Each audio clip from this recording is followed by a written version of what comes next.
Sa simula, ang isang disente at seryosong estudyante sa kolehiyo na may pangalang BJ ay nangupahan sa lumang apartment sa ikalawang palapag sa isang baryo sa lungsod. Ang mga araw ay talagang masigla, positibo at puno ng pag-asa. Ngunit ang lahat ng ito ay nagbago nang lumipat ang bagong mag-asawa sa ibaba. Nung unang makita ni BJ ang babaeng kapitbahay, agad siyang naakit sa kanyang magandang alindog, kahit na alam niyang may asawa na ito, hindi pa rin niya mapigilan ang lihim na pagmasdan siya araw-araw.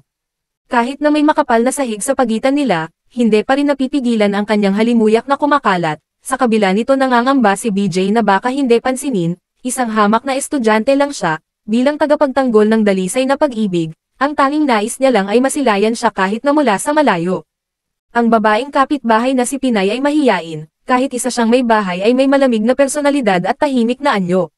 Mayroon siyang asawang nagmamahal sa kanya, pero ang asawa niya ay isang mayang bro ng sindikato, palaging wala sa bahay, pero sa mga sumunod na araw napansin ng binata na si Pinay ay hindi pala kasing bait ng inaakala niya.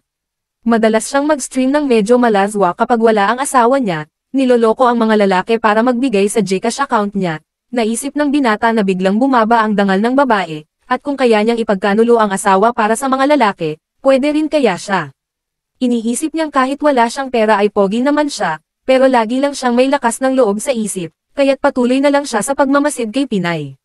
Kahit simpleng kumakain lang siya, natutuwa na siya sa panonood. Isang araw habang pinagmamasdan niya si Pinay, napansin siya nito, natakot siya at agad na nagtago, baka tumawag ito ng pulis at isumbong siya. Pero hindi niya inaasahan na hindi siya sisigaw, sa halip, kumuha pa siya ng hagdan at patuloy na umakyat, hanggang sa tinusok niya ang sahig gamit ang isang daliri. Nakuha agad ng binata ang kanyang pahiwatig, gusto niyang mas mapalapit siya sa kanya, pero nung gusto na niyang tikman ang alat ng kanyang daliri, may biglang tunog sa labas, at nang tingnan niya uli ay wala namang daliri sa sahig, at si Pinay sa baba maayos na nakaupo at kumakain, akala niya kanina totoo, isa lang pala iyong ilusyon, nangako siyang hindi niya na yun uulitin. Kailangan niyang maging isang kabataan na may tamang prinsipyo, ngunit sa kalaliman ng gabi may narinig siyang ingay sa baba, parang may di nakikitang kamay ang humihila sa kanya para sumilip at magmasid, ngunit sa pagkakataong ito may nangyaring hindi inaasahan. Naramdaman niyang nakita siya ng babae sa gilid ng kanyang mga mata, ngunit ang ikinagulat niya ay hindi siya sinumbong sa asawa niya, naisip niya uli na baka may gusto ito sa kanya. Isang gabi umuwi siya ng lasing galing sa bar at pasuray-suray, hinubad niya ang damit at naligo, nang handa na siyang matulog, napansin niyang may babae sa kama, napatingin siya ng maigi, at tinanong ang sarili, ito ba ang aking bahay? Pero narinig niya ang boses ng babae sa likuran, kuya nandito ka na rin lang, bakit nagmamadali kang umalis? Halika't makipag-usap sa akin. Natakot ang binata at agad na lumingon, hindi niya ito matignan, pero hinawakan ni Pinay ang kamay niya at sinimulan ang kwetuhan. Sinabi pa niya na matagal niya na daw itong napapansin, at gusto niya ng mga binatang tulad niya na puno ng sigla, pero dahil unang beses niya itong nakausap, nautal ang binata at hindi alam ang sasabihin, sa wakas ay nakahanap sila ng paksang parehas nila gustong pag-usapan. Pero narinig nila ang boses ng asawa ni Pinay na si Drake mula sa labas, nataranta ang binata kahit na wala silang ginawa. Hindi talaga maipaliwanag ang sitwasyon na iyon, kaya agad siyang nagtago sa ilalim ng kama, hindi siya makapaglabas ng hangin, lalo na nung pumasok sa kwarto ang asawa ni Pinay. Wala siyang napansin na kakaiba, pero nakita niyang ang kanyang asawa na laging natutulog ng maaga ay gising pa sa ganoong oras, kaya't nagtanim pa rin siya ng pagdududa sa kanyang isipan.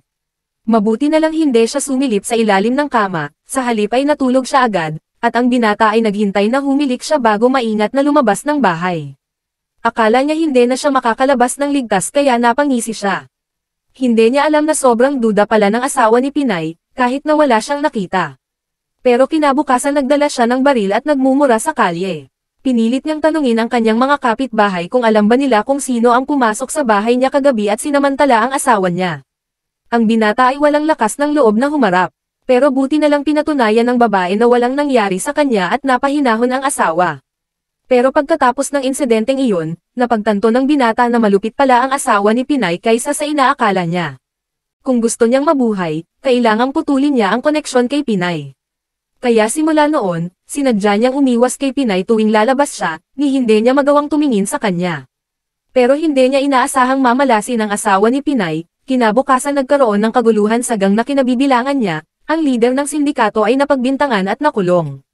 Samantala, ang pangalawang leader ng sindikato ay naghinala na ang asawa ni Pinay ang traidor, kaya't hinuli nila ito at pinahirapan sa interogasyon. Nang marinig ng binata ang balita ay agad na excite. Pero gusto lang daw na matulungan si Pinay. Dahil kung mawawalan siya ng asawa, baka apihin lang siya sa hinaharap, gusto lang niyang gumawa ng mabuti at alagaan siya, kaya nag-ipon siya ng lakas ng loob at pumunta sa bahay ni Pinay.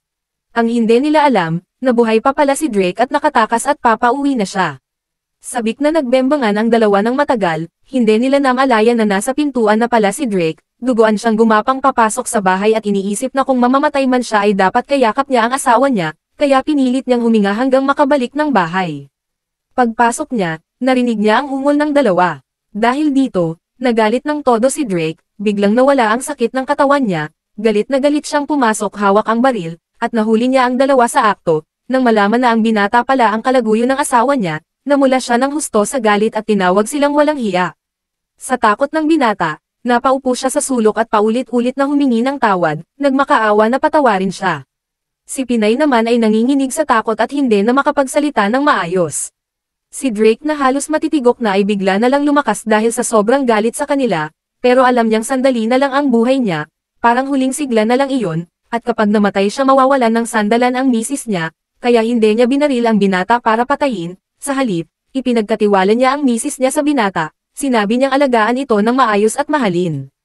Mukhang mas marami pa rin talaga mabubuting tao sa mundo, dahil napakamapagmahal na asawa pala itong si Drake, sa kabila ng sobrang galit inisip niya pa rin ang kaligayahan ng asawa pag nawala na siya. Nangako ang binata na hindi siya bibigwin sa kanyang mga inaasahan, sa mga darating na araw na wala ka, sisiguraduhin kong aalagaan ko siya ng buong puso. Nagpasalamat din ang binata dahil binuhay pa rin siya nito, pero dahil sa eskandalo tumakbo siya palabas ng bahay habang wala pa ang mga kapitbahay. At dyan na nagtatapos ang video mga idol. Kung nabitin kayo sa kwento, panoorin nyo na lang ang full movie sa Viva Max.